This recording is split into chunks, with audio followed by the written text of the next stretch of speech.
So this has been one of the best months ever. We're hitting the pinnacle of this magazine that we've been working so hard on, okay? I've not only had a chance to go and interview Mr. Freeman, great weekend up in his end. Zach even managed to get on a show and come back with a nice belt. But I get to interview Steve Rowe as well, and I grew up reading about this guy, reading every single thing he wrote in all the magazines, and it's great to be able to interview him in our own online magazine for you guys. So join the party with me. It's Mr. Steve Rowe. So guys, we've got Mr. Rowe. He's doing his interview today, the full interview that we promised you. Now, it's our first issue, the launch. So again, like I said, I hope we've done everyone proud with it. For me personally, it's party time. That's why the poppers are out again. Well, let's get straight to it, okay? Steve, welcome. Nice to have you again.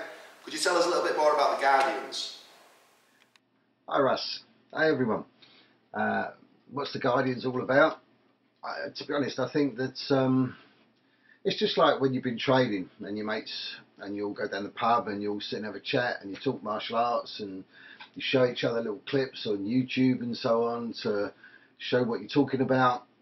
And I think, you know, one of the things that's missing is somewhere for everyone to go to be able to do that. I love Facebook, I love social media, and I think, you know, that everything's moved on quite a bit. We need a way that people can talk. We need a way that people can communicate, and I think the Guardians will do that fairly well. It's an online magazine, but the great thing with an online magazine is we can put all those clips, all the chat, all the banter. So, you know, from my perspective, it's a bunch of mates getting together, sharing martial arts. There's no money involved, no grades, no licenses, no registrations, no associations. It is literally just a bunch of mates getting together, having some banter, having some fun, and talking about training. So you're right, it is a group of friends getting together. And with media the way it is now, it seems the most logical way to do this. Now for your next question, we'll get straight into them now. What's your history, Steve? Yeah, well, I've been kicking around in martial arts for quite a long time. I've done 45 years in karate, mainly Wado with Toru Takamizawa. I've got an 8th dan in karate. I've done Muso Jikiden and Muso Shindenru Iaido. I think I did that for around about 25 years, and I did that with Okumitsu Fuji and latterly with Viet Cook. Tai Chi for around about 40 years, but my main teaching comes from Jim Uglow and from Mary Yang. So I've also done some Jiu-Jitsu, Aikido, Wing Chun, Judo and so on. So yeah, I've been around and probably done quite a bit. I think I've moulded together most of what I've done nowadays into Qigong Kung Fu, and I still do classical Yang family Tai Chi. They're the main things I teach, and of course that includes all the weaponry, etc. as well. Also, I think a lot of my knowledge comes from different places because I've spent a lot of time researching. So looking at things like psychology, brain mapping, anatomy, physiology. My idea is to always validate knowledge. So it might be in the Chinese classics, and even if I could make it work, I still wanted to know the science behind it. So these days when I'm teaching, I tend to, if I give anything from the Chinese classics, I'll also match it up with science and how the mind works, how the body works and so on. So yeah, I think that's the thing that probably makes me a little bit different, and the reason why I'm doing seminars all over Europe and certainly around the UK most weekends now. I think that the seminar that we did with the Guardians started off as a free seminar really because there was so much rubbish going around on Facebook, so many people arguing. I just wanted to give everybody the opportunity to get together on the mat and train, basically to leave their egos behind. There was no money involved. Everyone could just shake hands and get on with a bit of training. And I think, you know, that in itself says a lot about what the Guardians is about, and also the fact that it's all about training. So as I expected, that's some history you've got there. Now you had medical complications not so long ago. How are you now after them? And are you still teaching? Are you still able to do what you want to do? Oh God, yeah. I'd in 2007 I had both my knees replaced at the same time. Probably a really stupid thing to do, and it's something that is not done these days. But because I was a martial artist, because I was very strong and very fit, because my mind could take a fair bit of pain, in their infinite wisdom, they decided they were going to do both knees at the same time. The problem was, I came out of hospital, I fell, unbeknown to me, I severed the quadriceps on both legs, so I lost the medial, the three inside quads on both legs. They separated away. When I went back to the hospital and kind of said, you know, I've fallen over, I'm in a lot of pain, no one investigated to see if that's what happened.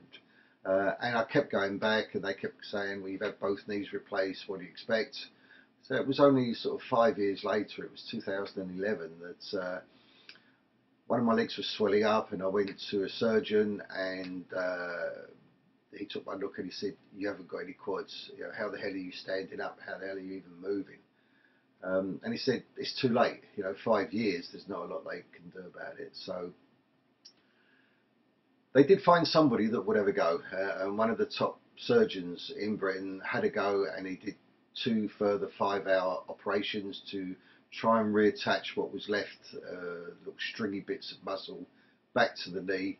But that didn't work, and they all came away again, and unfortunately I caught an MRSA infection in my right leg, and that got really bad, and literally I nearly died. And I went through a very long period of around about a year where my leg was really swollen, purple, really ill. They tried to debride, they tried to cut away the infection. It was another 5-hour surgery, that didn't work. Eventually it was a case of either I'm going to die or they're going to take my leg off. But what they did a third knee replacement with antibiotic cement, antibiotic spacers. They put me on an antibiotic drip for 3 months. And it was a real kind of battle. I suppose a little bit like chemotherapy or something. It was touch and go for a long time, but eventually I've recovered. But unfortunately, it's left me without any quads. So I can only walk or move using the backs of my legs. I'm very unstable. I tend to have to use a crutch a lot when I'm walking around outside. If I'm on the mats, it's a little bit dodgy. I'd much rather prefer a firm floor. But the upshot of it is, Russ, I learned a lot from that. I've learned a lot of how to deal with pain, how to deal with suffering, how to deal with mental anguish. So, you know, you've got to look on the plus side, really. And, you know, I have bought a lot from it. And yes, I'm still going around doing seminars. Yes, I do still teach in my club. A lot of the students are very patient with me because of my dodgy legs and the fact I have to sit down, stand up, sit down, stand up, and so on. And there's stuff I can't demonstrate, I have to explain or get somebody else to do. But it seems to work, everyone seems to enjoy it, and it just shows that the martial arts themselves are full of a lot of good people, a lot of patient people, and a lot of people that want what's in your head, literally, not just the fact that you can do jumping, spinning, kicks and so on. So I've learned a lot from it. I think the martial arts themselves have got quite a bit from it as well. And I'm still here and I ain't going nowhere, mate. Well, Steve, it's great to see that you're still able to do what you love and you're recovering as best you can. Now, there's a word I'm going to throw in for you. I know you're going to hate it, but tough. Okay, it's the McDojo. It's commonly known in the martial arts world now. What's your take on the McDojos? Oh God, the McDojo. That's a term that's bandied around a lot. I think I can put it quite succinctly, really. If you look at most sports, in the first instance, they're taught at a fairly low level. So learning the basics, if you used to go swimming, you know, you'd go along to the swimming pool and there'd be a little old lady with a whistle teaching you how to do your basic strokes. I think if you wanted to move on from there, you would go to a county coach to get better, to a national coach, to an international coach, and so on. In the martial arts, yeah, you know, there's a lot of people that teach basics at a very base level. People see their martial arts as a social interaction, having some fun on a Tuesday or Thursday night, keeping fit and so on. So I don't have any objection to the bulk of people training in the martial arts in that way. And of course a lot are kids. What I hate are people that lie, people that cheat, people that steal. They're the ones that I object to. So I don't know whether the term McDojo applies there. I think liar and thief probably, or fraud, would be the words that I would use. That's what I detest. And also, I do feel the martial arts should at least have pathways to excellence. The problem is, whatever club you go to, you're supposed to stay there for life. And I think actually there should be a pathway. People that are talented, people that are good. You know, if I have somebody who's good at karate competition, I send them to our top coach, which is Ian Cuthbert. If they're into Sandar or Sambo or grappling or MMA, I send them to our MMA coach, which is Vasilin Ivanov. So I would allow people to move on. So if they want to do tournament, if they want to do sport, I'm not really the guy to go to. So I send them to other people. And I think these pathways to excellence, that's what's really missing. And also the fact that we want to get rid of the thieves, the liars and the cheats. That's what's wrong with martial arts. And that does emanate from the top downwards. And I hope, I don't see the Guardians as some kind of group that are going to go out and wreak vengeance on the martial arts or anything like that. We're literally just a bunch of mates getting together, having some fun and talking about martial arts. But spreading good information, I think, is important. And I think the term McDojo sometimes is quite confusing. If someone's doing well and they've got loads of students, a lot of jealous people will go, oh, that's a McDojo and so on.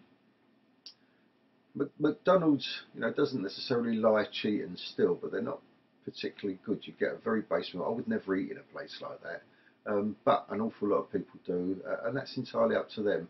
And people that go to train in a base level club, that's all they want. So if they're quite happy, I can't see anything wrong with that. Like I say, don't cheat, don't lie, and don't steal.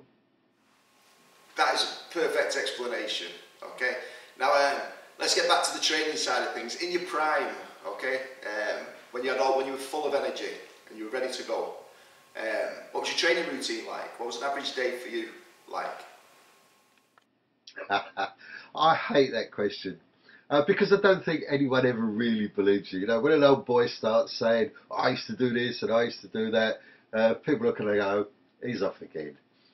At my strongest and at my fittest, I did a lot of everything. So I did a lot of running. My work was 7 miles away. I'd run to work, I'd run home, I'd go down the gym at lunchtime. I was into a lot of gym training and weightlifting, and I was teaching most nights.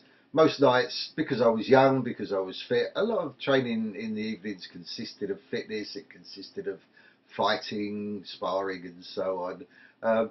Luckily, in meeting and training with people like Toru Takamizawa and so on, they taught me to work on the more intricacies of technique. And that's the thing that kind of brought me into training in the first place, was David Carradine and the Kung Fu series. As you can see, I always wanted to be Master Po. I was after a bit of wisdom, so I also spent a lot of time in Buddhist monasteries, Zen monasteries. I spent a lot of time with meditation groups, spiritual healing. I studied paganism, Wicca, ritual magic, anything that would help to make my mind better. I think when I was young, I'd probably nowadays be diagnosed with ADHD. I had so much energy. God, I could do with some of it back. But that was a very harsh, I suppose, really physical training regimen, but I loved it. And on the other hand, I was doing a lot of what would be termed as spiritual, but really I wanted to learn about the body, I wanted to learn about the mind, how it worked. And because my mind was buzzing, I needed something to calm it down. So the meditation side really helped me. And that's why nowadays I try to get people to understand that it's got to be 50-50. You've got to train the body, but equally you've got to train the mind. So yeah, training was stupid. My nose has been broken 5 times. I've had a lot of teeth knocked out. I've cracked my cheekbone. I've been stabbed in the head. I've been stabbed in the eye. Endless broken ribs, fingers, toes. and all those injuries come back to haunt you. It wasn't good, it wasn't brave, it was absolutely stupid. You know, nowadays people can train a lot more wisely. Everyone says the good old days. Yeah, when you look back, I think everyone's life was good old days, but training was pretty stupid. Nowadays we can achieve the same in a lot more wiser way. So I can see why you hate that question. It's kind of like living in the past then. Now Steve, you're still training, I take it. You're doing things. So what does your training consist of nowadays? Yeah, I'm still training, but in a completely different and far more intelligent way. Average day now consists of my first bit of training is trying to get out of bed in the first place. So it's a little bit like the dawn of man as I get out of bed and creakingly stand up and try and stagger around and move. So all my training nowadays is broke up in bits and pieces. So first of all, I'll do standing exercises. Anyone that's trained with me knows I do 5 basic standing postures, but they're around yin and yang. And because I'm training my body, I'm training breathing, posture, making my mind more aware, focused, sensitive and intense. Yin, I'm focusing on patience, tolerance, kindness and compassion in my mind. Yang on courage, strength and determination, resolve. Then I normally will do some Qigong exercises to open the joints and open the fascia. Normally I come down and have a look at Facebook and so on. Then I'll get up and I'll do a little bit of Tai Chi. One day I'll do Yang Cheng Fu form. Another day I'll do the weapons, the 2-man form, and the long boxing form. That probably consists of most of my training, but I do a lot of other bits and pieces as well. But it's broken up right through the day, generally in 10-minute bits. I don't have a lot of energy because after all the illness I've had, the surgeries, because of my legs, a lot of my training also has to be done sitting down or leaning against something. My legs can only take so much. I can only stagger around a bit, but it doesn't stop me training, and I think that's the most important thing. So overall, I'll still train probably an hour, between an hour and 2 hours in a day, but it's broken up into bits and pieces, and it's probably more study than just training nowadays. A lot of work on the spine, the core, staying healthy and staying alive, mate. As you get older, your training most definitely needs to change, and if you have physical health problems, you should keep training, but you do have to change what it is that you do. So that's good to hear. Like I say, I want to be involved in this all my life, and I know my training at some point will have to change. You know, from the stupid days that you mentioned, which I've had a few of them, and I think I might still be in them, to being able to continue as long as I'm involved. Now, next question we've got for you. Training tips. You've been around for a long time, okay? Are there any training tips that you can give people, regardless of the style they want to get involved in? Well, training tips, I could do a video on that, but I'm going to keep it quick. Train intelligently. That's the most important thing. Don't just think of it as training in the martial arts, think of it as studying martial arts. And like I said earlier, train the body and the mind, give them equal importance. That, I think, is the most important bit. Look at the club you're training in, make sure that your coach or instructor is the right person for you, doing the right thing, and if you do need to move on, move on. You know, so I think train intelligently, study, look very carefully at what you're doing, train very thoughtfully. That's the best bit of advice that I can give. Don't be enamoured or flattered by people and characters in the martial arts. They're all human, whatever downgrade or whoever they are. Some of them are good, some of them are not so good. Make sure you know which is which. Thank you. Now, the next one, pet peeves, Steve. What really grates you? What gets on your nerves? I think pet peeves, Russ, I've already covered. My peeves are people that cheat, people that lie, people that steal, you know, and they come out with all the bullshit in the martial arts as if they're great masters and so on. They use all these kind of buzzwords and so on. and all the time they've got their hand in your pocket. I absolutely detest that. And don't forget, just because somebody was something in the martial arts doesn't mean they still are. My history counts for a very small 1 or 2% of who I am. What's really important is who I am now and what I'm doing now. And judge people by their actions. Judge them by what they're doing, not by their history, not by what they were, not by their downgrades. Look at them now. Look around them. Look at the people they've got with them. Look at the students. How long have they been with them? How good are they as people? What kind of people have they produced? You know, that's the important thing.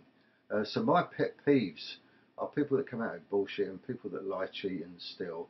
And you know, if you're shrewd enough and you look at somebody carefully enough, you should be able to see that. It's not rocket science. So there's a common theme, isn't there, running through the things that you don't like. You don't like promoting, you don't like supporting. Now, I was a doorman, it's pretty obvious, so I need to ask you a question about security. I know you was involved in security. So can you tell us a little bit about that, Steve? Yeah, when I was 19, I joined the fire brigade, and while I was in the fire brigade, everyone in those days had second jobs, so I eventually got a shop, bought a shop, was running that. I got ill, I got sick, it all went wrong, and I ended up, by accident really, working in security work because I'd been in the fire service. My security work wasn't say like yours. I didn't just do door work. I started off with Group 4, and I did everything with them, factory guards, door detectives, all that kind of stuff. I ended up running their cash in transit for the south of England. What was good about Group 4 training actually was all the man management training that they gave me. In hindsight, I mean at the time I hated it, but in hindsight I actually got quite a bit from it. And having to deal with large quantities of people as well. So the man management skills, really helpful, really useful. I wandered, I forget half the jobs I did to be honest nowadays, but I wandered around in the security trade, worked for various different companies, doing lots of different things. AFA, Minerva, I remember was one. I ran control rooms. I did everything from carrying valuables to store detective type work, to undercover security work, to find people doing fraud and so on. Yeah, I did some door work. We did a lot of security work for things like pop concerts, golf tournaments. I ended up travelling around the country recruiting groups of people to go and do various security type jobs. So yeah, I had some violence and so on, but I learned a lot about how to deal with confrontation, how to deal with people and so on. I came out of that in 1983, so I went into it in 71. I was the operations manager for Sentinel Security. I had, I think, about 500 staff doing all different kinds of work by that time, so yeah, I'd done really well, and I had a good job, a good expense account, good car, etc. But I just wanted to teach martial arts, so I just gave it all up. But because of my experience, I ended up, ever since then, I've taught a lot of nightclub doormen, I've taught a lot of security personnel, taught a lot of law enforcement. I still go to the Czech Republic. I started going there 25 years ago. I was teaching the police. They used my training system. I taught the President's bodyguards, some special services. 25 years later, I'm still going over there now, and some of my students are still the same guys for all that period of time. But now, you know, where possible, I don't really like to talk too much about the security work because it's not who I am now. And yeah, it's my past. I've had a reasonable bit of experience, and I do still teach in those areas, but it's not work I'm looking for. So Steve, listen, that's a great interview, and thanks for taking your time out to see us. Have you got anything else you'd like to mention? You know, a few leaving words. Yeah, thanks, Russ. I think that's. I hope you've enjoyed. I've probably talked too long, and you might have to cut some of that out. But it's good, and I think it's communicating that's the most important thing at the moment. you know, I'm highly aware that the martial arts is doing really well. All our clubs are doing very well. We've got lots of students. There's a fantastic amount of enthusiasm. And as I said earlier, I love all the social networking. I love Facebook, I love Twitter. I love being able to communicate, talk and share. And for me, that's what it's always been about. I don't consider myself as like a teacher or separate. To me, when I get into any environment, I just like to share. So it's more like, look at this, guys, you know, try this or do it like this. And I think that that's one of the great things with martial arts training, and I think there are a lot of good people around.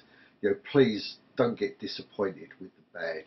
Don't get disappointed with the idiots. There are a few of them around, but there would be if you was doing, I don't know, swimming, cycling, gymnastics, plumbing, whatever. There's always that element that just seem to want to mess everything up, and their whole lives are a mess. But for most of us, martial arts are good. They're fun. And as long as we stay away from the villains, we all get together, we all share. That's what it's all about. And I think that you will see that in the Guardians. You know, we're a bunch of different kind of people, but we all fit together quite well. And that, I think, is a reflection of any martial arts club. So, guys, I want to see you all on the mat. If you can, come along to my seminars. I'll come along to yours. Let's meet up. Let's train, let's share, let's talk, and the martial arts will go in the right direction. Thanks a lot for doing this, Russ. You've all been quite patient with me, and I hope I'll see everyone soon. Bye. So, look, party time, Steve. Listen, thank you very much for your time. I hope you guys have enjoyed the first issue.